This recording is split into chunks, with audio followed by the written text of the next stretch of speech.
Disclaimer video melody story world 760 channel पर प्रकाशित सामग्री सूचकांक में कौन मनोरंजन के उद्देश्य से बनाई गई है और इसका उद्देश्य किसी को भी किसी भी तरह से नुकसान पहुंचाना नहीं है। अगर आप वीडियो में व्यक्ति किसी भी सामग्री टिप्पणी या विचारों से आहत है तो कृपया संपर्क करें। मैं आश्वस्त कर सकता हूं कि मेरी कोई भी सामग्री किसी की भावनाओं, विश्वास हो या दर्शन को ठेस पहुंचाने के इरादे से नहीं बनाई गई है। अगर यह फिर भी आपको किसी भी तरह से प्रभावित करती है तो ये पूरी तरह से सहयोग होगा। मेरा किसी भी मामले में आपको नुकसान पहुंचाने का इरादा नहीं है, या अगर मैं कुछ भूल गया हूं तो कृपया इस गलती मानकर मुझे बताएं। मैं जानकारी को ठीक से अपडेट करने के लिए आवश्यक कदम उठाऊंगा। अंत में यह वशीकरण मेरा अपना है और कानूनी रूप से नहीं लिखा गया है। इसमें खामियां हो सकती है और इसलिए इसे किसी भी कानूनी मामले में अदालत में पुनः प्रस्तुत नहीं किया जा सकता है। Thank you for your support. Please watch the video, give your feedback and subscribe I if you like my contact. Chapter 41। अस्तित्व ने रांझना का हाथ पकड़ लिया। रांझना अस्तित्व को देख रही थी तो वही अस्तित्व रांझना को देख रहा था। अस्तित्व रांझना के हाथ को देखकर कहता है, बिना आवाज के इतना बोलती हो तुम, आवाज आई तो पता नहीं क्या करोगी। एक सुझाव है, अपना ये खाली दिमाग थोड़ा कम यूज करो। रांझना अजीब नजरों से अस्तित्व को देखती है। वह झट से अपने हाथ अस्तित्व की पकड़ से छुड़ाती है। रांझना फिर से कुछ इशारे करने को तैयार थी, पर तभी अस्तित्व फिर एक बार उसके हाथ को पकड़ लेता है। रांझना फिर से उसे देखती है। अस्तित्व कहता है, बस बहुत हो गया, मेरे कान दर्द होने लग गए। तुम ये सब सोच भी कैसे लेती हो? तुम्हें क्या लगता है मैं मेरी मर्जी के खिलाफ किसी लड़की को अपने पास रखूंगा? मैं अपनी दादी की बात सुनता हूँ, लेकिन इतना भी नहीं सुनता कि अपनी लाइफ में बिन मर्जी के किसी भी लड़की को उठाकर रख दूं। ये बात अलग है कि मैंने जो तुम्हारे साथ किया उसके लिए मैं बहुत गिल्टी हूँ, लेकिन ये बिल्कुल भी नहीं है मुझे तुम्हें कहीं भी ले जाने में शर्म आती है। मुझे कोई शर्म नहीं आती। अगर शर्म आती तो मैं इस वक्त तुम्हारे साथ इस तरह से बैठा न होता। रांझना ये सब कुछ सुनने में बाद बिल्कुल शांत हो चुकी थी। उसे इतना तो समझ आ चुका था कि अस्तित्व बस गिल्टी की वजह से अपने पास रखा हुआ है। रांझना कुछ भी अब रिएक्ट नहीं करती। वह अब अपने हाथ को छुड़ाकर अस्तित्व से थोड़ी दूरी बना लेती है। अब उसे अस्तित्व से कोई बहस नहीं करनी थी। अस्तित्व तो बस उसे देखता रह जाता है। रांझना का यूं दूर होना उसे रास नहीं आया।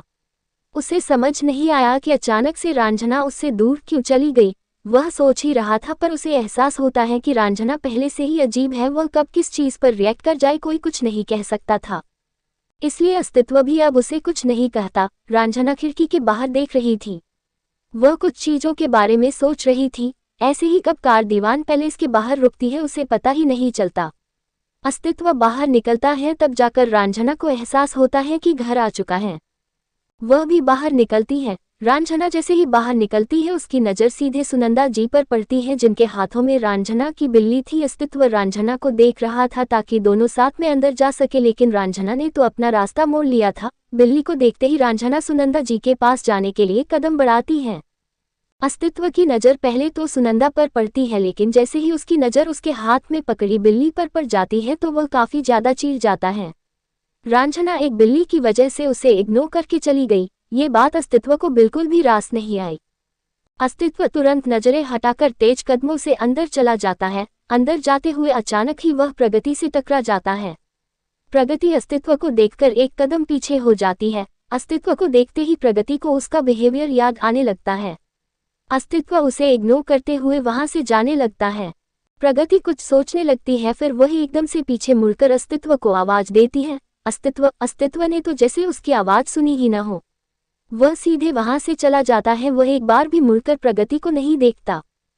प्रगति को उसकी यह इग्नोरेंस बिल्कुल पसंद नहीं आती। हालांकि वह हमेशा से ही इग्नोर होती आई थी, लेकिन उसके बावजूद वह उनके पीछे पड़ी रहती थी। प्रगति कुछ देर तो वही खड़ी सोचती है, फिर अगले ही पल वह अस्तित्व के कमरे की ओर बढ़ जाती है।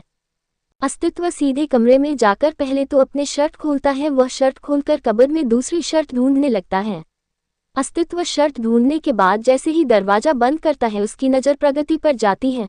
उसे शर्टलेस देखकर तो प्रगति के लार टपकने लगते हैं, पर वह जल्द ही खुद को काबू करके अस्तित्व को देखकर कहती है, अस्तित्व देखो, मैंने जो उस दिन कहा वो मैंने गलत इंटेंशन से नहीं कहा था। मेरा इरादा तुम्हारी वाइफ को नीचा दिखाना नहीं था। मैं तो बस तुम्हारे बारे में सोच रही थी, लोग तुम्हें गलत न समझे इसलिए मैंने ऐसा कहा। अस्तित्व सपाट से कहता है। मेरे बारे में सोचने के लिए तुम्हें किसने कहा? प्रगति का तो एकदम से मुंह बंद हो जाता है। अस्तित्व ने ऐसा जवाब दिया था कि उसे आगे क्या कहना चाहिए वह उसे समझ ही नहीं आया। प्रगति सोच में पड़ जाती है पर अगले ही पल वह कहती है, अस्तित्व तुम ये कैसी बातें कर रहे हो? मैं तुम्हारी दोस्त हूँ तो मैं तुम्हारे बारे में इतना तो सोच ही सकती हूँ। प्रगति को लगा उसने अच्छा सा रीजन दे दिया है, लेकिन इस बार भी अस्तित्व उसके उस रीजन को पैरों तले कुचल देता है। अस्तित्व एकदम से ही उससे कहता है, हम दोनों दोस्त हैं कब से? मुझे तो हमारी दोस्ती याद नहीं। देखो तुम यहाँ मुझसे रिश्ते बनाने की कोशिश मत करो, ना मेरा कभी तुमसे रिश्ता था और ना कभी हो सकता है। बेकार का मेरा टाइम वेस्ट मत करो और जाओ यहाँ से। इतना बोलते ही अस्तित्व वहां से जाने को होता है पर प्रगति अचानक से ही अस्तित्व का हाथ पकड़कर उसे खींचती है। अस्तित्व इस चीज के लिए तैयार नहीं था। अचानक उसका बैलेंस बिगड़ता है और वह खुद को संभालने के चक्कर में कबर्ड पर अपने दोनों हाथ रखता है। वही प्रगति की पीठ कबर्ड से सट जाती है। उसी वक्त कमरे में रांझना बिल्ली को गोद में लिए वहां आ जाती है। उसकी सीधी नजरें अस्तित्व और प्रगति पर पड़ती हैं। अस्तित्व और प्रगति इस वक्त किसी लवर की तरह लग रहे थे। रांझना दोनों को एकटक देख रही थी। अस्तित्व की भी नजर अचानक से ही रांझना पर जाती है। वह जैसे ही रांझना को देखता है तो तुरंत प्रगति से दूर हो जाता है। प्रगति की नज़र भी रांझना पर जाती है। जब प्रगति को ये दिखता है कि रांझना ने उन दोनों को किस हालात में देख लिया है तो उसे अंदर से बहुत ही खुशी महसूस होती है। वह बाहर तो नहीं दिखाती लेकिन अंदर ही अंदर बहुत खुश होती है। रांझना अस्तित्व की हालत देखती है, फिर प्रगति को देखती है। दोनों को देखने के बाद वह अपनी नजरें हटाकर बाहर चली जाती है। अस्तित्व का दिल बैठ जाता है, पता नहीं क्यों, लेकिन वह एकदम से ही नर्वस हो जाता है। अस्तित्व प्रगति को देखता है, उसे देखते ही उसकी गुस्से से मुट्ठी कस जाती है।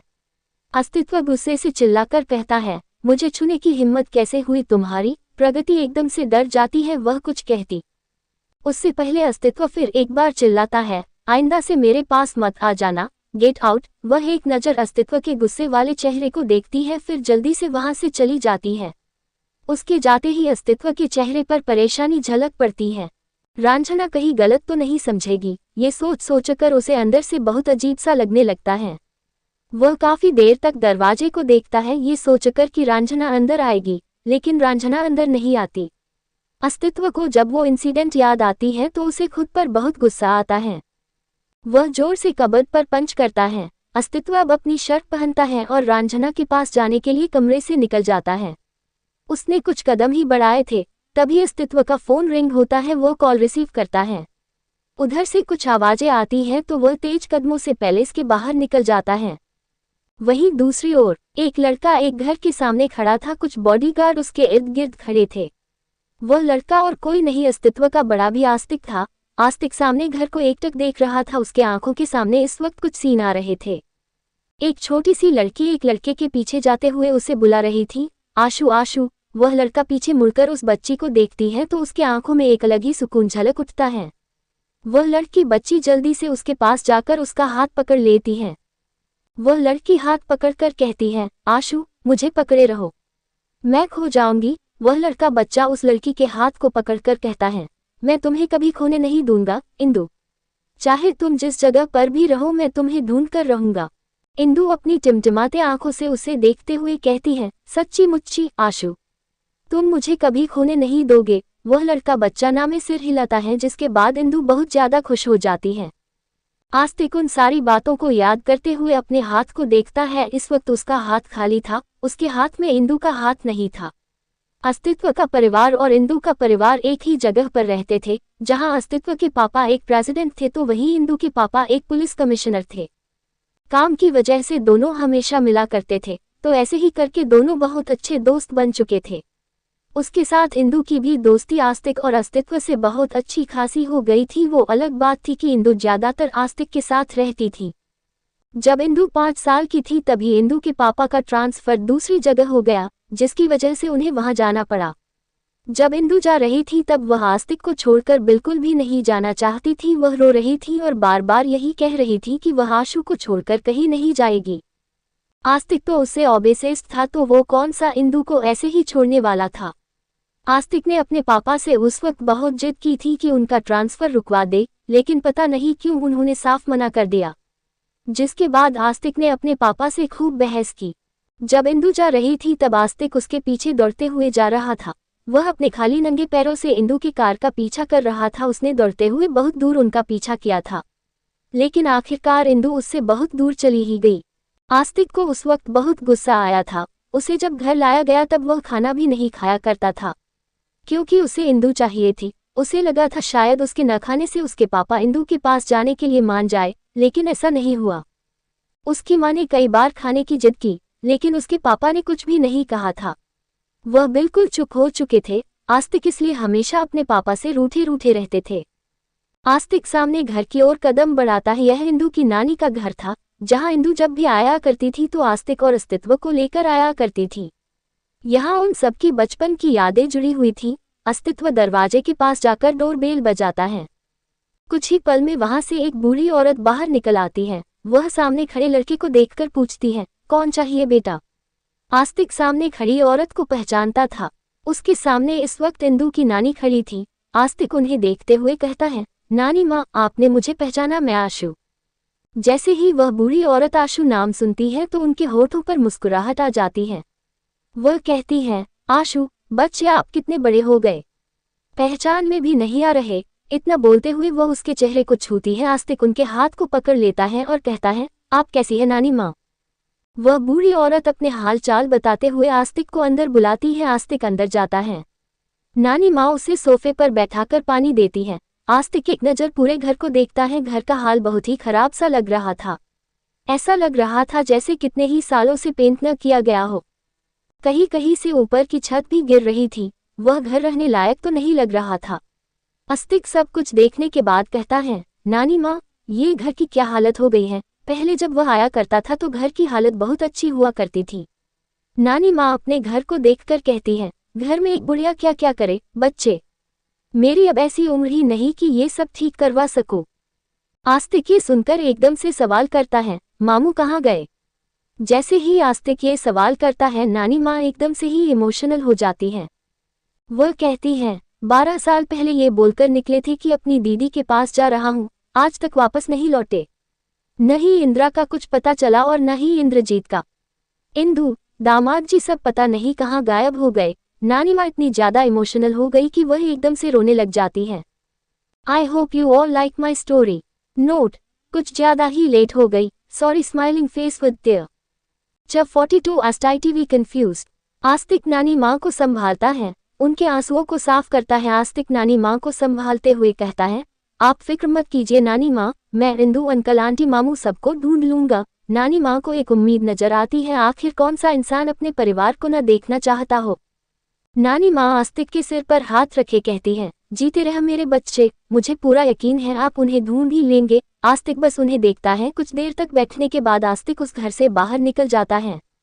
वह अपने बॉडीगार्ड को इंस्ट्रक्शन देता है और चलकर कार में बैठ जाता है। 2 बॉडीगार्ड वहीं रुक जाते हैं। कार में बैठते ही आस्तिक अपनी आंखें बंद करता है। आंखें बंद करते ही उसकी आंखों के सामने इंदु का छोटा सा चेहरा आता है। आस्तिक धीरे से कहता है, बस एक बार तुम मिल जाओ, फिर मैं पूरी दुनिया से छुपाकर तुम्हें रखूंगा, तुम्हें कभी कहीं नहीं जाने दूंगा।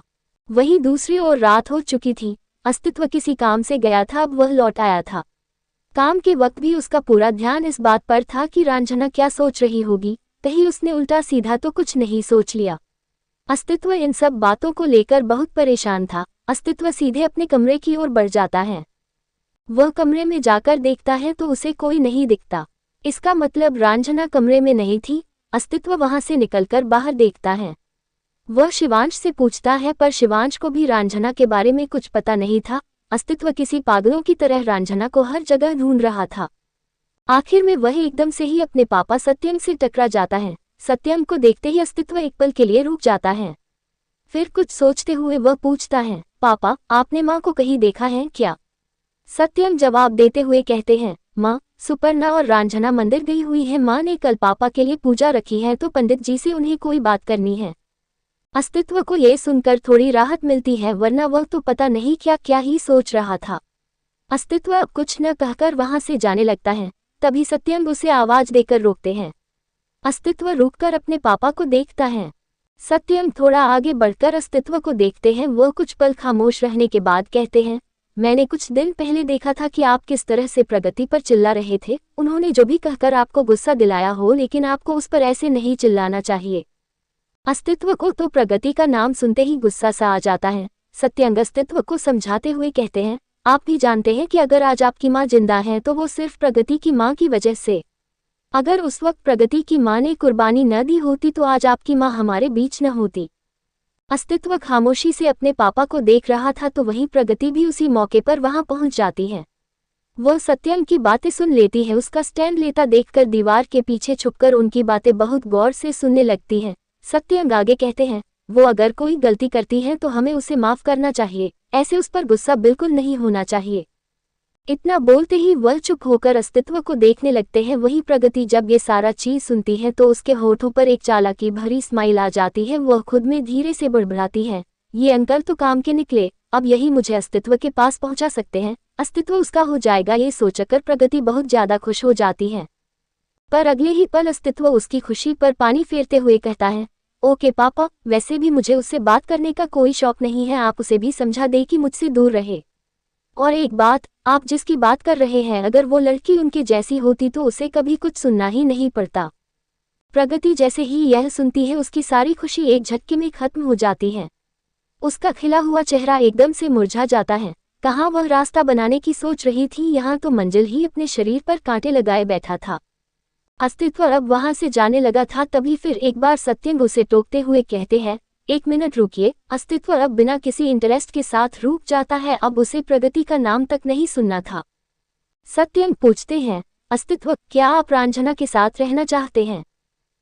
क्या आप उसे जिंदगी भर के लिए अपना रहे हैं, या फिर आपने गलती की, इस वजह से आप उसे अपनी जिंदगी में शामिल कर रहे हैं? अस्तित्व के एक्सप्रेशन बदल जाते हैं, वह खामोश हो जाता है।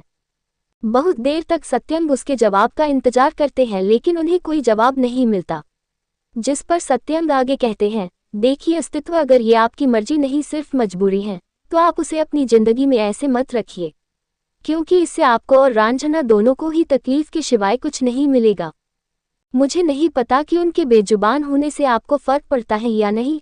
अगर आपको फर्क पड़ता है तो आप उसे कभी अपना नहीं पाएंगे और फिर जिंदगी भर रंजना को इस रिश्ते में घुटते हुए रहना पड़ेगा।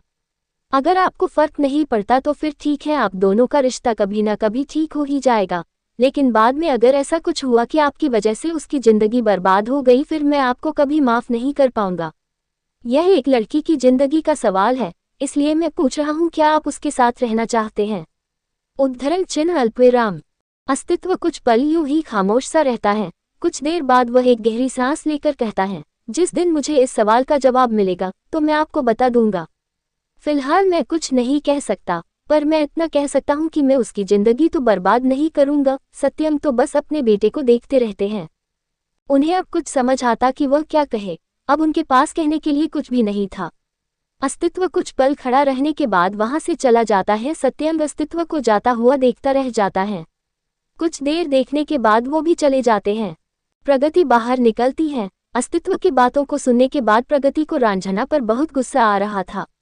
वह गुस्से से कहती है, पता नहीं इस गांव की गंवार गूंगी लड़की ने अस्तित्व पर क्या ही जादू चला रखा है। अस्तित्व को समझ क्यों नहीं आता कि वो लड़की गूंगी है, उसके साथ वो पूरी लाइफ कैसे बीता सकता है। प्रगति को बिल्कुल समझ नहीं आ रहा था कि आखिर अस्तित्व रंजना की ओर इतना ज्यादा अट्रैक्ट क्यों हो रहा है। अगर नॉर्मली कोई दूसरा लड़का होता तो उसी दिन उसे घर से बाहर कर देता, क्योंकि कोई भी लड़का एक गूंगी लड़की के साथ तो नहीं रह सकता था। लेकिन प्रगति को ये समझ नहीं आया कि अस्तित्व कोई भी लड़कों में से नहीं था। उसे लड़की के अच्छे दिखने से, उसकी कमजोरी से कोई मतलब ही नहीं था।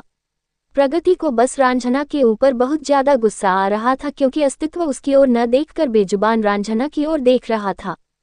प्रगति गुस्से से उबल ही रही थी, तभी उसका फोन रिंग होती है। वह जैसे ही अपने फोन में देखती है तो उसमें उसके पापा का फोन था। प्रगति फोन रिसीव करके दूसरी साइड चली जाती है। वहीं अस्तित्व कमरे में जाकर बेड पर बैठा हुआ था। वह इस वक्त अपने पापा के सवाल के बारे में सोच रहा था। कुछ देर होते ही रंजना कमरे में आती है। अस्तित्व की नज़र सीधे उस पर चली जाती है। रंजना एक नज़र अस्तित्व को देखती है, फिर वॉशरूम की ओर चली जाती है। रंजना फ्रेश होकर वॉशरूम से बाहर आती है। अस्तित्व उसे ही देख रहा था। रंजना को देखते ही उसके दिमाग में फिर से वो सुबह वाली सीन घूमने लगती है। रांझना जाकर सोफे पर बैठ जाती है क्योंकि बिल्ली वहीं पर थी। रांझना को देखते ही बिल्ली उसके ऊपर चढ़ जाती है। अस्तित्व को ये चीज़ बिल्कुल पसंद नहीं आती कि रांझना उसके पास न आकर सीधे बिल्ली के पास चली गई। अस्तित्व काफी वक्त से इस बिल्ली को टॉलरेट कर रहा था, अब उसे और नहीं सहा जा रहा था। अब तो उसका दिमाग खराब सा हो गया था। अस्तित्व तुरंत उठता है और रांझना के पास जाकर खड़ा हो जाता है। रांझना बड़े ही प्यार से अस्तित्व के बालों को सहला रही थी। जब उसे एहसास होता है कि कोई उसके पास खड़ा है तो वह सिर उठाकर अस्तित्व को देखती है। दोनों की नजरें एकदम से ही आपस में टकरा जाती हैं, पर अगले ही पल रांझना उससे नजरें हटा लेती है। अस्तित्व काफी देर तक चुपचाप खड़ा होकर रांझना को देखता रहता है। उसे समझ नहीं आ रहा था कि आखिर वह बात को कैसे स्टार्ट करे। अस्तित्व पहले तो खांसता है, फिर अपने गले को साफ करने के बाद कहता है, तुम कहीं भी जाओ तो एक बार इन्फॉर्म कर दिया करो। रांझना फिर एक बार सिर उठाकर अस्तित्व को देखती है। अस्तित्व इधर उधर देखते हुए कहता है, तुम मेरी जिम्मेदारी हो तो मुझे पता होना चाहिए कि तुम कहाँ हो। अस्तित्व की नज़र कभी कभी रांझना से टकरा रही थी, लेकिन तुरंत ही वह उससे नजरें हटा रहा था, या यूं कहे कि चुरा रहा था। रांझना बस उसे देखती रहती है, फिर कुछ सोचकर अपनी नजरें हटा लेती है। अस्तित्व चोर नजरों से उसे देख रहा था, लेकिन जैसे ही उसे दिखता है कि रांझना उसे नहीं देख रही है तो वह रिलैक्स हो जाता है। अस्तित्व कुछ पल चुप रहने के बाद थोड़ा हिचकिचाते हुए कहता है, वैसे सुबह जो तुमने देखा, पता नहीं तुमने किस नजरिए से देखा, बट वो सच नहीं था। मैं अस्तित्व इससे आगे कुछ कहता उससे पहले रांझना उसका हाथ पकड़ लेती है। अस्तित्व तुरंत रांझना को देखता है। रांझना अपने हाथों से इशारा करने लगती है। इस बार अस्तित्व थोड़ा नर्वस था, इसलिए वह कुछ समझ नहीं पा रहा था। अस्तित्व बहुत ही कंफ्यूज्ड होकर उससे कहता है, क्या? रांझना एक पल के लिए रुक जाती है, फिर अपने हाथों से इशारा करती है, पर इस बार भी अस्तित्व नहीं समझता।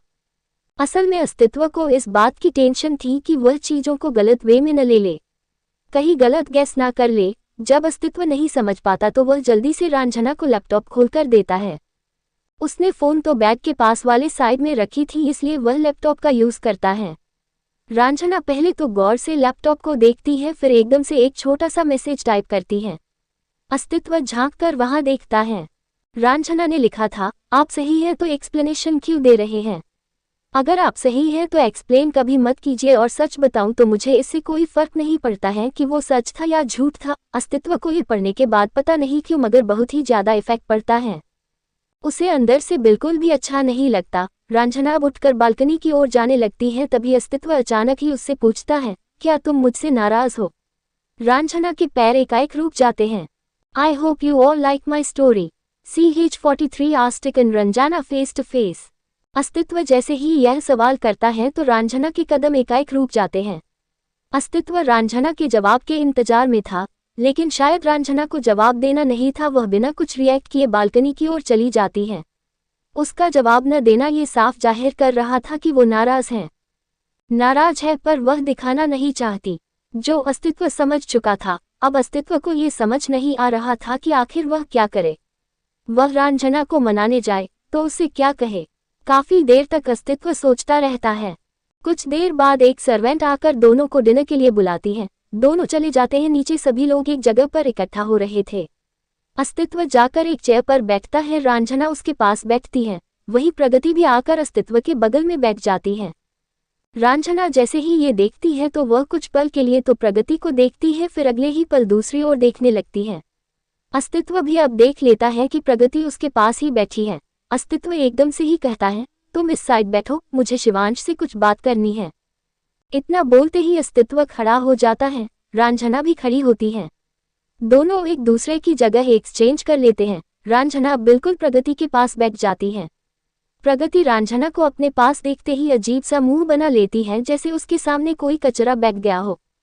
उधर शिवांश जैसे ये सुनता है कि अस्तित्व उससे कुछ बात करना चाहता है तो वह प्रिपेयर हो जाता है। अस्तित्व के बैठते ही वह उसे देखने लगता है। अस्तित्व वहां बैठ तो गया था, लेकिन उसे शिवांश से कोई बात नहीं करनी थी। लेकिन शिवांश तो ये सोचकर उसे देखे जा रहा था कि वो उसे कुछ बोलेगा।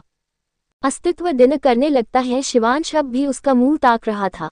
अस्तित्व जब उसे इस तरह से देखता है तो वह एकदम से कहता है, मेरा मुंह क्या ताक रहा है, चुपचाप खाना खाना। शिवांश भी तुरंत जवाब देते हुए कहता है, तुमने ही तो कहा था कि तुम्हें मुझसे बात करनी है।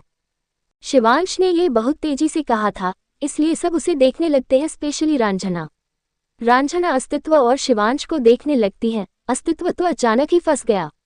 वह पहले तो अपने पूरे परिवार के नज़र को देखता है, फिर कहता है, हाँ बात करना था लेकिन मैं भूल गया, अब चुपचाप खाना खाओ। शिवांश मुंह बिगाड़ लेता है। वह कितने शिद्दत से अस्तित्व के बोलने का इंतजार कर रहा था, पर अब उसे समझ आया कि इंतजार करना बेकार था। वह किस तरह से टिश्यू की तरह यूज हुआ उसे समझ आ चुका था, मगर इस बात से वह खुश था कि अस्तित्व और रंजना का रिश्ता कुछ हद तो सही मगर बढ़ रहा था। दामिनी अस्तित्व और शिवांश की हल्की सी नोक-झोंक देखने के बाद उन्हें इग्नोर करती है, फिर प्रगति को देखकर कहती है, प्रगति, आपके पापा ने क्या कहा? वो कल आ रहे हैं न? प्रगति जो अंदर ही अंदर रंजना को कोसने में बिजी थी, जब उसे दामिनी की भारी आवाज सुनाई देती है तो वह हड़बड़ाकर कहती है, जी दादी, वो आ रहे हैं। दामिनी धीरे से सिर हिलाती है। दामिनी अब सभी को देखकर कहती है, कल सुबह पूजा है, सभी लोग वक्त पर तैयार होकर आए। सभी दामिनी को देखकर हाँ में सिर हिलाते हैं। दिन के बाद सभी अपने अपने कमरे में चले जाते हैं। अगली सुबह अस्तित्व की सुबह की शुरुआत रंजना के चूड़ियों की खनकने से होती है। अस्तित्व धीरे से अपनी आंखें खोलता है तो उसकी नज़र सीधे रंजना पर जाती है। रंजना अपने गीले बालों को टॉवल से पोंछते हुए सुखा रही थी, इसलिए बार बार उसके हाथ मूव हो रहे थे और चूड़ियां आवाज करने लगे थे। अस्तित्व रंजना को ऊपर से नीचे देखता है। रंजना ने एक सफ़ेद साड़ी पहनी थी और रेड ब्लाउज। उसकी सादगी में वह सफ़ेद रंग बहुत जच रहा था। रंजना इस वक्त बहुत ही मासूम और प्यारी लग रही थी। अस्तित्व एक पल के लिए उसकी सादगी में खो सा जाता है। वह बार बार टॉवल से अपने बाल पोंछ रही थी, मगर उसका यह आइडिया काम नहीं आ रहा था। उसका बाल पूरा सूखा नहीं था। रंजना टॉवल को वॉशरूम में रखकर आती है और अपने मांग में सिंदूर भरती है। रंजना अब पूरी तैयार हो चुकी थी, वह नीचे जाने को तैयार थी। अस्तित्व उठता है। रंजना अब वहां से जाने ही वाली होती है, तभी अचानक ही अस्तित्व उसके सामने जाकर खड़ा हो जाता है।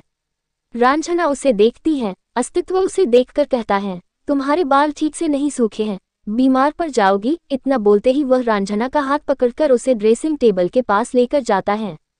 अस्तित्व हेयर ड्रायर लेता है और रंजना के बालों को सुखाने लगता है। रंजना मिरर से अस्तित्व को एकटक देखने लगती है। अस्तित्व का ऐसा व्यवहार उसे बहुत पसंद ही आता है, पर कुछ सोचकर वह अपनी नजरें उससे हटा लेती है। वह सिर झुकाकर खड़ी हो जाती है। अस्तित्व पूरा काम में बिजी था। ऑलमोस्ट रंजना के बाल अब सूख चुके थे। अस्तित्व की नज़र अचानक ही रंजना पर जाती है। वह मिरर से रंजना के मासूम से चेहरे को देखने लगता है। कुछ देर तक वह उसमें खोया सा रहता है, लेकिन अचानक ही फोन की रिंग से उसका ध्यान टूटता है। अस्तित्व अपने फोन की ओर देखता है, फिर रंजना के बालों को चेक करने के बाद वह उससे कहता है, अब तुम जा सकती हो। रंजना तुरंत वहां से चली जाती है। अस्तित्व भी अपना फोन रिसीव करके बालकनी की ओर चला जाता है।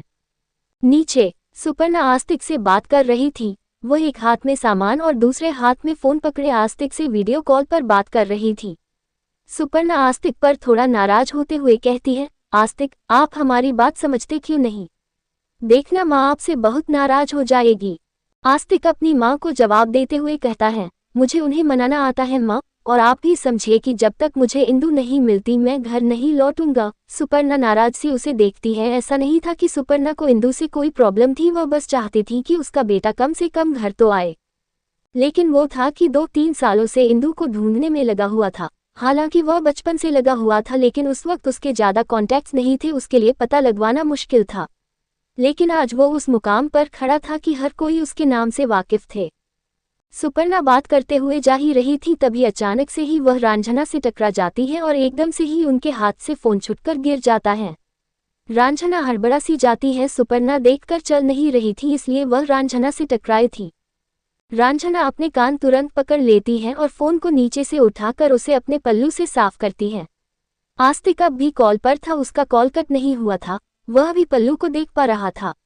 रंजना साफ करने के बाद देने ही वाली होती है कि अचानक से ही उसकी नज़र फोन पर पड़ती है। वहीं आस्तिक की नज़र भी एकदम से ही रंजना पर चली जाती है। रंजना को देखते ही आस्तिक का दिल रिएक्ट कर जाता है। वह एकदम से ही धड़कने लगता है और उसे अजीब सा एहसास होता है जो बहुत खास था। आस्तिक एकटक रंजना को देखने लगता है। रंजना का भी कुछ ऐसा ही हाल था। वह जैसे ही आस्तिक को देखती है तो उसका दिल तेजी से धड़कने लगता है। आस्तिक और रंजना दोनों ही एक दूसरे की आंखों में देख रहे थे। रंजना के आंखों में देखते हुए आस्तिक के मुंह से एकाएक निकलता है, इंदु। रंजना जैसे ही यह सुनती है तो वह एकदम से ही जम जाती है।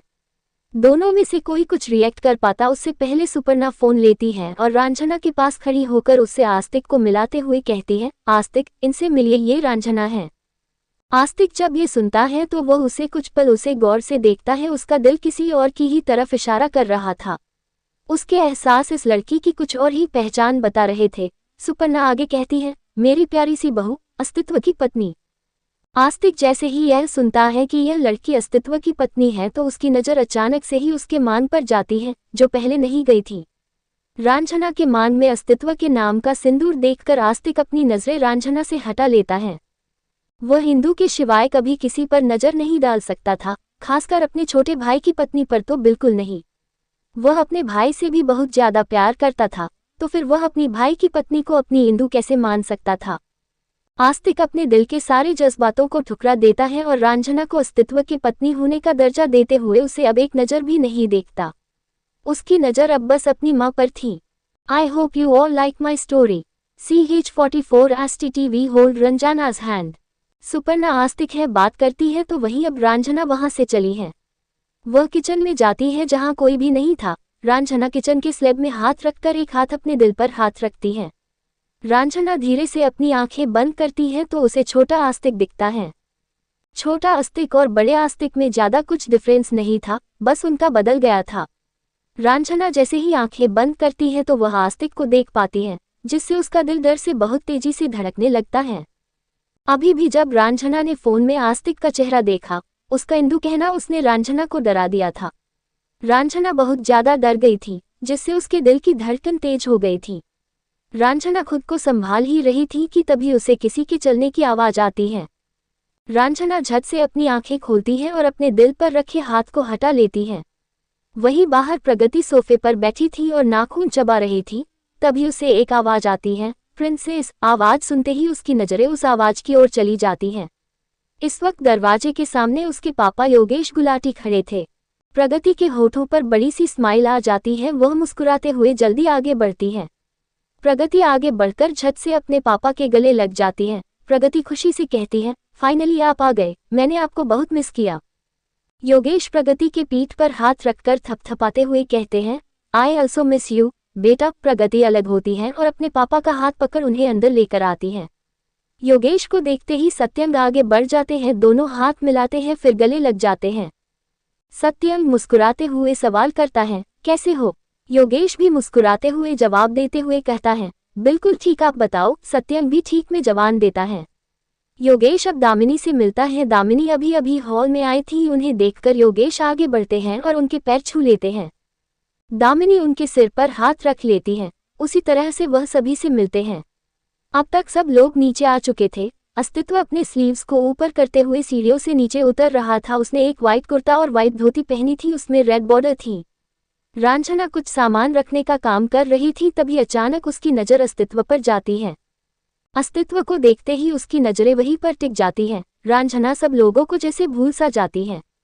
सब लोग अपने अपने काम में मस्त थे, इसलिए उस पर कोई ध्यान नहीं देता। बस इकलौती प्रगति थी जिसकी नजरें रांझना के नज़र पर पड़ जाती है। उसकी नज़रों का पीछा करते हुए जब वह अस्तित्व को देखती है तो बस उसकी नजरें भी अस्तित्व पर टिक जाती हैं।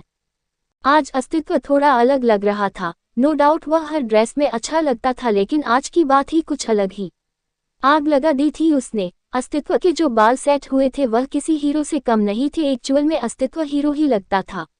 अस्तित्व नीचे पहुंचते ही चारों ओर अपनी नजरें घुमाता है। उसकी नजरें तो बस रांझना को ढूंढने लग जाती है। रांझना ने अब अस्तित्व से नजरें हटा ली थी। वह सुपर्णा और सुनंदा के साथ काम में व्यस्त हो जाती है। अस्तित्व की नजरें ढूंढ तो रांझना को रही थी, लेकिन अचानक से उसका फोन रिंग होता है तो वह डाइवर्ट हो जाता है। अस्तित्व साइड में चला जाता है। वही भीषम और सरस्वती भी पूजा में शामिल होने के लिए आ जाते हैं। उनके साथ वेदांश और समीरा भी आते हैं। वेदांश और समीरा उनके घर आए थे तो उनको भी साथ लेकर आ गए। समीरा ने भी एक व्हाइट साड़ी पहनी थी जिसमें पिंक बॉर्डर थी। उसने अपने हाथों में भर भर कर चूड़ियां पहनी थी। उसका चेहरा अब तक उदास ही था। वेदांश सबसे मिलता है। शादी के वक्त किसी को मौका नहीं मिला था वेदांश से मिलने का। वेदांश सिद्धांश के साथ खड़ा हो जाता है। दोनों ही बिजनेस माइंडेड थे तो उनकी अच्छी पट जाती है। वेदांश और सिद्धांश बहुत ही अच्छे से बातें करने लगते हैं। सरस्वती जब रांझना को देखती है तो अपना मुंह फेर लेती है। सभी लोग अब एक जगह पर जमा होते हैं। अब पूजा के लिए सब कोई बैठ जाते हैं। सुपर्णा और सुनंदा तो अपने अपने पति के साथ बैठ जाते हैं। दामिनी पूजा स्थान पर बैठती है। वहीं एक साइड लड़कियां और एक साइड लड़के बैठ जाते हैं। रांझना के लिए बैठने का जगह ही नहीं बचता। रांझना सबसे पीछे अकेली बैठ जाती है। सब लोगों ने उसे पीट कर दिया हुआ था। सब थोड़ा फैल फैल कर बैठे हुए थे, इसलिए जगह की कमी हो रही थी। समीरा को अपने उदासी भरे जिंदगी से वापस ही नहीं लौटी थी, वरना वह रांझना को बुलाती। वही सरस्वती तो कभी नहीं चाहती कि रांझना उसके पास बैठे। रांझना ने उसके पास बैठने की कोशिश की थी, वहां थोड़ी सी जगह थी, लेकिन सरस्वती फैलकर बैठ गई। और प्रगति की तो बात ही छोड़ दो, इसलिए रांझना के लिए पीछे ही जगह बचा। रांझना चुपचाप अकेली बैठ जाती है। अस्तित्व वैसे तो लड़कों के साथ बैठने वाला था, लेकिन वह जब रांझना को एकदम अकेला देखता है तो वह उसे ले जाकर आगे बैठ जाता है। अस्तित्व रांझना के हाथ को पकड़े हुए आगे आराम से बैठ जाता है। रांझना पहले तो अपने हाथ को देखती है, फिर अस्तित्व के चेहरे को। अस्तित्व का ध्यान अब आगे था। कुछ पल देखने के बाद रांझना भी अब आगे देखती है। पूजा शुरू होती है, जो दोपहर तक चलती है। दोपहर में पूजा खत्म होने के बाद सभी पहले तो प्रसाद खाते हैं, फिर साथ में लंच करते हैं। लंच में बाद सब अपने अपने कमरे में जाते हैं। समीरा और वेदांश एक कमरे में जाते हैं जहां पहले समीरा रहा करती थी। ये कमरा सिर्फ समीरा का था, इसलिए उसमें सारी चीजें समीरा की थी। वेदांश कमरे को बहुत गौर से देखता है, फिर समीरा को देखता है। समीरा बेड पर बैठी हुई थी। वेदांश उससे बात करने की कोशिश करते हुए कहता है, ये आपका कमरा बड़ा ही प्यारा है। आपके मामा जी आपसे बेहद प्यार करते होंगे, इसलिए सारा सामान बहुत सलीके से रखा गया है। समीरा चुप थी, वह पता नहीं किस सोच में पूरी हो चुकी थी। अब वेदांश की कुछ कहने की हिम्मत नहीं होती, वह खामोश सा समीरा को देखता रह जाता है। वेदांश काफी वक्त से समीरा से बात करने की कोशिश कर रहा था, लेकिन समीरा बात करे तब तो समीरा उससे जरा भी बात करना पसंद नहीं करती। वेदांश अब वॉशरूम चला जाता है। वह अपने फेस को धोता है और बाहर निकलकर सोफे पर जाकर लेट जाता है। वह ट्रैवल की वजह से थकी हुई हालत में था। बहुत देर बाद समीरा वेदांश को देखती है। जब उसे कंफर्म होता है कि वह सो गया है तो समीरा बालकनी में चली जाती है। वह दरवाजे को अच्छे से बंद कर लेती है और अभय को कॉल करती है। कुछ ही मिनट में अभय कॉल रिसीव करता है। अभय उधर से आवाज देता है, समीरा। समीरा अभय के आवाज को सुनते ही इमोशनल हो जाती है। वह एकदम से ही रोने लगती है। समीरा रोते हुए कहती है, अभय अभय तुम कैसे हो। उधर से अभय की आवाज आती है, मैं ठीक हूँ समीरा, तुम बताओ तुम कैसी हो। समीरा रोते हुए कहती है, अभय मुझे तुमसे मिलना है। मुझे यहाँ बहुत घुटन हो रही है, मैं नहीं रह सकती यहाँ, मुझे सिर्फ तुम्हारे साथ रहना है। उधर जब अभय ये सुनता है तो खामोश रह जाता है। अब वह क्या ही कहे। वह अब समीरा को कहीं भागकर भी लेकर नहीं जा सकता था, क्योंकि समीरा की शादी हो चुकी है। वह चाहकर भी उसे लेकर कहीं भी नहीं जा सकता था। अभय धीरे से कहता है, मैं तुमसे मिल तो लूंगा समीरा, लेकिन अब सिचुएशन पहले जैसी नहीं रही। मैं तुम्हें अपने साथ कहीं लेकर नहीं जा सकता। तुम्हारी शादी हो चुकी है। समीरा को पहले तो लगा था कि उसके पास अब भी मौका है कि वह अभय के साथ चली जाए, लेकिन अब तो अभय खुद कह रहा है वह उसे लेकर नहीं जा सकता। समीरा को एक झटका सा लगता है। समीरा कहती है, अभय अभय ये तुम क्या कह रहे हो। मैं पूरी जिंदगी तुम्हारे बिना कैसे रहूंगी, मैं नहीं रह पाऊंगी। समीरा बोल ही रही थी, तभी अचानक से ही कॉल कट हो जाता है। वहीं समीरा फोन को देखती रहती है। वह परेशान सा फोन को देखती रहती है। उसे सच में ये बिल्कुल नहीं पता था कि अभय उसे ऐसा जवाब देगा। इसका मतलब क्या था कि अभय उसे छोड़ने के लिए तैयार हो चुका है। ये सोचते ही समीरा का जी घबरा जाता है। प्रगति कमरे में इधर से उधर घूमते जा रही थी। उसे ऐसा घूमते हुए देख कमरे में बैठे उसके पापा योगेश गुलाटी कहते हैं, क्या हुआ मेरी प्रिंसेस, इतने गहराई से क्या सोच रही हो। प्रगति थोड़ा इरिटेट होते हुए कहती है, पापा उस लड़की को देखकर मुझे बहुत गुस्सा आ रहा है। आखिर एक गूंगी लड़की को कौन बहू बनाता है सीरियसली, वो भी गांव की गरीब फटीचर। योगेश ये सुनने के बाद कहते हैं, तो इसमें हम क्या कर सकते हैं बेटा, उनका अपना फैमिली मैटर है। चाहे वो गूंगी को बहू बनाए, चाहे वो लंगड़ी को बहू बनाए या बहरी को बहू बनाए, हमें उससे क्या। प्रगति अपने पापा को देखती है, फिर उनके पास जाकर उनके गोद में बैठ जाती है। प्रगति अपने पापा के सीने से लगकर कहती है, पापा लेकिन मुझे अस्तित्व पसंद है, वो मुझे चाहिए। योगेश उसे हैरानी से देखते हैं। प्रगति मासूम सा चेहरा बनाकर हाँ में सिर हिलाती है। योगेश अब कुछ सोचने लगते हैं। कुछ सोचते हुए उनके होठों पर एकदम से मुस्कुराहट आ जाती है। वह अपनी बेटी के सिर को सहलाते हुए कहते हैं, वाह ये तो बहुत अच्छी बात है, अगर अस्तित्व से तुम्हारी शादी हो गई फिर तो हमारा फायदा ही फायदा है। पर उससे पहले हमें उस लड़की को रास्ते से हटाना होगा। प्रगति जल्दी से अपनी गर्दन हिलाती है। योगेश कुछ पल सोचते हैं फिर कहते हैं, तुम चिंता मत करो प्रिंसेस, तुमने कहा अस्तित्व तुम्हें चाहिए तो बस मिल गया समझो, और वो लड़की तुम्हारे रास्ते से हट गई समझो। प्रगति बहुत ज्यादा खुश होती है। वह जल्दी से अपने पापा के गाल पर किस करती है और खुशी से कहती है, you are the best papa. I hope you all like my story. CH45 Ranjana's village. अगली सुबह वेदांश और समीरा आज वापस जाने वाले थे, इसलिए वह दोनों ही सुबह सुबह तैयार हो चुके थे। दोनों सभी लोगों से मिलते हैं। सरस्वती समीरा को एक साइड ले जाकर उसे समझाते हुए कहती है, समीरा, जब कोई रिश्ते बनते हैं न तो वो भगवान खुद बनाते हैं, इसलिए अब आपको इसी रिश्ते को लेकर चलना होगा। समीरा कुछ पल चुप रहती है फिर तंज भरी मुस्कुराहट लिए कहती है, माँ, मुझे समझाने से बेहतर है पहले आप समझ जाए। आप किस नज़र से भाभी को देखती हैं मुझे सब कुछ अच्छे से दिखता है, जैसा आप मुझे समझा रहे हैं उसी तरह आप भी समझ जाए तो बेहतर होगा। सरस्वती रांझना को देखती है फिर थोड़े चिढ़कर कहती है, वो गूंगी है और साथ ही गरीब भी, वो हमारे घर में शोभा नहीं देती। समीरा टोंट मारते हुए कहती है, माँ ये हमारा घर नहीं है, ये नानी माँ का घर है, तो क्या शोभा देता है क्या नहीं, यह आप तय नहीं कर सकती। उद्धरण चिन्ह अल्पविराम। सरस्वती बहुत ज्यादा चीड़ जाती है। वह इस बात से चीड़ रही थी कि सिर्फ रांझना की वजह से पहले तो अस्तित्व ने उसे मुंह तोड़ जवाब दिया और अब उसकी बेटी दे रही है। अब तो सरस्वती को रांझना पर और ज्यादा गुस्सा आने लगता है। सरस्वती अब समीरा से कुछ नहीं कहती। समीरा और वेदांश अब सबसे विदा लेकर चले जाते हैं। प्रगति के पापा यानी योगेश भी किसी काम से जा रहे थे। प्रगति दरवाजे के पास खड़ी थी। योगेश अंदर बैठ चुके थे। प्रगति और योगेश दोनों रांझना को देख रहे थे। भीषम और सरस्वती भी जाने के लिए निकल रहे थे तो इसकी वजह से पूरा परिवार बाहर था। रांझना एकदम शांत थी। उसे एकदम शांत देखकर योगेश कहते हैं, इसको मारना कोई बड़ी बात नहीं है, ऑलरेडी तो ये बोल नहीं पाती, पर हाँ इससे पहले इस घर से बाहर निकालना होगा। प्रगति कहती है, वही तो प्रॉब्लम है ना पापा, अस्तित्व इसे कहीं अकेले जाने नहीं देता। बोलते हुए वह उदास और गुस्सा भी हो जाती है। योगेश अपनी बेटी को ऐसा देखकर कहते हैं, मेरी प्रिंसेस तुम टेंशन क्यों लेती हो, मैं हूं ना, सब मेरे ऊपर छोड़ दो। अब चलो एक स्माइल देकर मुझे बाय कहो। प्रगति स्माइल करती है और अपने पापा के गाल पर किस करके बड़े ही प्यार से बाय कहती है। अपने पापा के जाने के बाद वह अंदर जाती है। अंदर जाते ही उसे दामिनी की आवाज सुनाई देती है जो अस्तित्व से कह रही थी, अस्तित्व आप रांझना को उनके घर लेकर जाए। जब से रांझना यहाँ आए हैं अपने घर एक बार भी नहीं गई। जैसे ही रांझना ये सुनती है तो वह बहुत खुश हो जाती है। वैसे भी उसे अपने घर की, अपने पापा की याद आ रही थी। घर की इसलिए क्योंकि उनका जो घर था वह जल चुका था। अस्तित्व रांझना की खुशी देख कुछ नहीं कहता। दोनों जाने की तैयारी करते हैं और कुछ ही देर में निकल भी जाते हैं। उनके जाते ही प्रगति थोड़े गुस्से से अपने हाथ को झटकती है। वहीं कार में रांझना अपनी बिल्ली को भी साथ लेकर आई थी, क्योंकि उस बिल्ली को उसके साथ आदत लग चुकी थी तो वह अब किसी चीज से डरता नहीं था। कार चल रही थी और वह इधर से उधर कूद रही थी तो कहीं खेल रही थी। रांझना उसे ऐसा देख खुश हो रही थी, उसके विपरीत अस्तित्व इरिटेट हो रहा था, इसलिए वह अपना फोन लेकर बैठ जाता है। रांझना अब तक बिल्ली को देखने में बिजी थी, लेकिन अचानक जब उसकी नज़र अस्तित्व पर जाती है तो वह कुछ पल उसे देखने लगती है।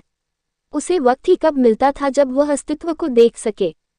अस्तित्व को भी जब किसी की तपिश महसूस होती है तो वह भी उसे देखता है, लेकिन दोनों की नज़रों का तकरार हो पाता उससे पहले रांझना अपनी नज़रें दूसरी ओर कर लेती है। अब रांझना की नज़रें दूसरी ओर और अस्तित्व की नज़रें उसकी ओर थी जो अब हट जाती हैं। दूसरी ओर समीरा और वेदांश अब जोधपुर से निकल चुके थे। जोधपुर से निकलते ही समीरा का चेहरा बिल्कुल पिला पड़ जाता है। उसने कई बार कोशिश की थी अभय को कॉल लगाने की, लेकिन उसने कॉल रिसीव नहीं किया। शायद वह मिलना ही न चाहता हो। समीरा आंखें बंद करके अभय के बारे में सोचने लगती है। सोचते सोचते वह अपना हाथ शीट पर रखती है। शीट पर रखने के बजाय उसका हाथ वेदांश के हाथ के ऊपर आ जाता है। समीरा को जब यह एहसास होता है तो वह वेदांश के हाथ को देखता है। वेदांश के शरीर में तो एक बिजली का झटका लगा था। वेदांश के हाथ के ऊपर अपने हाथ को देखकर समीरा झट से अपना हाथ हटा लेती है। साथ ही वह थोड़ा घसककर कार के बिल्कुल साइड बैठ जाती है। वेदांश भी अपना हाथ शीट से हटा लेता है। समीरा को बहुत ही अजीब सा लगता है। वह खिड़की के बाहर देखने लगती है तो वही वेदांश उसे देखता रहता है। कार चलते हुए बहुत दूर पहुंच चुकी थी, अब करीब 12:30 बजने को थे। वेदांश एक जगह कार को रोकने का कहकर उतर जाता है, पर समीरा नहीं उठती, वह चुपचाप वहीं पर बैठी रहती है। वेदांश उसकी साइड जाकर दरवाजा खोलता है और कहता है, समीरा जी, दोपहर हो गई है, आगे कोई होटल नहीं मिलेगा तो मैं सोच रहा था हम यहाँ लंच कर लेते हैं। समीरा चुप थी, नहीं वह मुंह खोल रही थी और न ही वह कुछ रिएक्ट कर रही थी। वेदांश कुछ पल तो उसके जवाब का इंतजार करता है, फिर एकदम से कहता है, अगर आपको जाना नहीं है तो मैं आपके लिए यही खाना ला दूं, ये सही रहेगा। बोलते ही वह जाने लगता है कि तभी अचानक ही उसे समीरा की आवाज़ सुनाई देती है, कोई ज़रूरत नहीं है, हमें भूख नहीं है। वेदांश मुड़कर समीरा को देखता है, समीरा अब भी उसे नहीं देख रही थी। वेदांश कहता है, लेकिन समीरा जी आपको खाना तो पड़ेगा, आप इसी वजह से बीमार पड़ गई थी और डॉक्टर ने कहा था कि कोई भी टाइम आप खाना मिस न करें। समीरा उसे बिना देखे बेहद कड़वाहट से कहती है, अब अगर किसी को भूख नहीं लगी तो क्या वो जबरदस्ती खाए। वेदांश उसके कड़वाहट भरे सवाल का भी मीठे तरीके से जवाब देता है, अगर आपको भूख नहीं लगी तो क्या मैं कुछ हल्का सा ला दूं। समीरा थोड़ा सा चिल्लाकर कहती है, मैंने कहा ना मुझे नहीं खाना, आपको समझ नहीं आता। समीरा के चिल्लाने पर तो ड्राइवर भी सहम सा जाता है, लेकिन वेदांश हैरान था। वह समीरा को कुछ पल देखता है पर कोई जवाब नहीं देता। वेदांश को भूख तो लगी थी, क्योंकि वह भूखा रहने वाला इंसान नहीं था, वह हमेशा प्रॉपर खाना खाता था, लेकिन अब जब समीरा ने मना कर दिया था तो वह खुद भी खाने से कतरा गया। वेदांश भी बिना खाए कार में बैठ जाता है।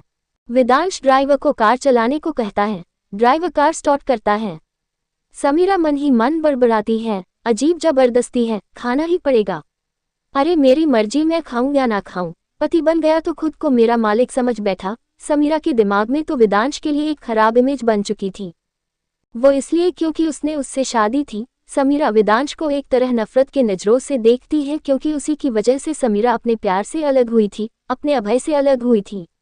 वही ड्राइवर भी कभी कभी वेदांश को शीशे से देख रहा था। ड्राइवर को समीरा का ऐसा वेदांश पर चिल्लाना जरा भी पसंद नहीं आया, क्योंकि वेदांश पर बचपन से आज तक किसी ने नहीं चिल्लाया, किसी ने उससे ऊंची आवाज में बात नहीं की थी, न उसके पापा और न ही उसकी माँ। दोनों वेदांश से बेहद प्यार करते थे।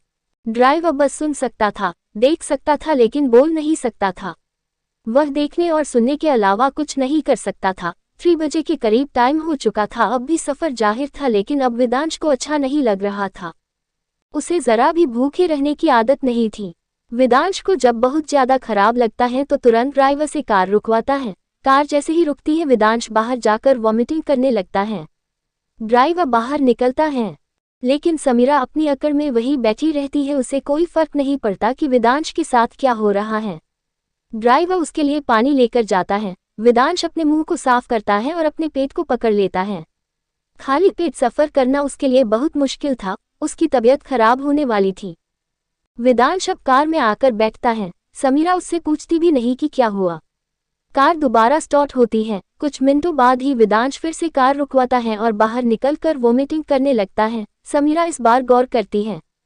ड्राइवर जब पानी लेकर जाता है तो समीरा पूछती है, क्या हुआ। ड्राइवर समीरा को बिना देखे जवाब देता है, मैडम वो सर को भूखे पेट रहने की आदत नहीं है, अगर वो रहते हैं तो उनकी ऐसी ही तबीयत खराब हो जाती है। लगातार कार में बैठे रहने की वजह से शायद वह सह न पा रहे हो। समीरा जब ये सुनती है तो वह बाहर झांक कर देखती है। वेदांश अपने चेहरे को धो रहा था, पता नहीं क्यों, मगर अब समीरा को उसके लिए बुरा सा लगता है। वेदांश अब फिर एक बार कार में बैठता है। समीरा अपने हाथों को रब करने लगती है। उसे पूछना था, मगर उसे समझ नहीं आ रहा था कि वह कैसे पूछे। समीरा थोड़ा हिम्मत करके पूछती है, आप ठीक हैं। वेदांश को इसकी उम्मीद नहीं थी, लेकिन जब समीरा ने ये सवाल किया तो उसका रोम रोम खुशी से झूम उठा। वेदांश जवाब देता है, हाँ। समीरा कुछ सोचते हुए अपने बैग से टिफिन निकालती है और वेदांश की ओर बढ़ाते हुए कहती है, अगर आपको भूख लगी है तो आप ये खा लीजिए, मामी ने खीर दे दिया था। वेदांश एक नज़र टिफिन को देखता है, फिर कहता है, थैंक यू, लेकिन अगर आप कुछ नहीं खा रही हैं तो मैं भी कुछ नहीं खा सकता। इतना बोलते ही वह दूसरी ओर देखने लगती है। समीरा को उसका बर्ताव बहुत अजीब लगता है। ये क्या बात होती है कि अगर वो नहीं खाएंगी तो वो भी नहीं खाएगा। समीरा टिफिन खोलती है, उसमें से वह ढक्कन में खीर आधा करके वेदांश को देते हुए कहती है, लीजिए खा लीजिए, मैं ये खा लेती हूँ। वेदांश समीरा को देखता है। समीरा ने खीर का बंटवारा कर दिया था। समीरा उसे आंखों से इशारा करती है। वेदांश उसे ले लेती है। समीरा उसे चम्मच देती है और वह दूसरे चम्मच से खीर को खाती है। समीरा को खाते हुए देखकर अब वेदांश भी खाने लगता है। वहीं दूसरी ओर शाम हो चुकी थी, या यूं कहे कि अंधेरा सा हो चुका था। अस्तित्व और रांझना दोनों रांझना के घर पहुंचते हैं। रांझना को देखकर वहां आसपास के लोग दोनों का बहुत अच्छे से वेलकम करते हैं। पहले तो एक थाली में उन दोनों के पैर को धोया जाता है। ये सब कुछ अस्तित्व के लिए बहुत नया सा था। गांव के साइड लोग बहुत जल्दी ही सो जाते थे। अब 6:30 करीब बज रहा था। रांझना के पापा का घर तो जल गया था, मगर उन्होंने दोबारा से घर बनाया, लेकिन वह बहुत छोटा सा था। इसलिए रांझना और अस्तित्व के लिए एक अलग घर में उनके रहने की व्यवस्था की जाती है। दोनों को खाना खिलाया जाता है, वो भी स्टील की प्लेट में, जो बड़े लोग छूते भी नहीं थे। अस्तित्व मैनेज कर लेता है। खाना खाने के बाद उन्हें बिस्तर के रूप में एक खटिया दिया था, जिसे देखकर अस्तित्व तो बस देखता रह जाता है। उसे कंफर्म पता था कि आज तो उसकी नींद कच्ची होने वाली थी। I hope you all like my story.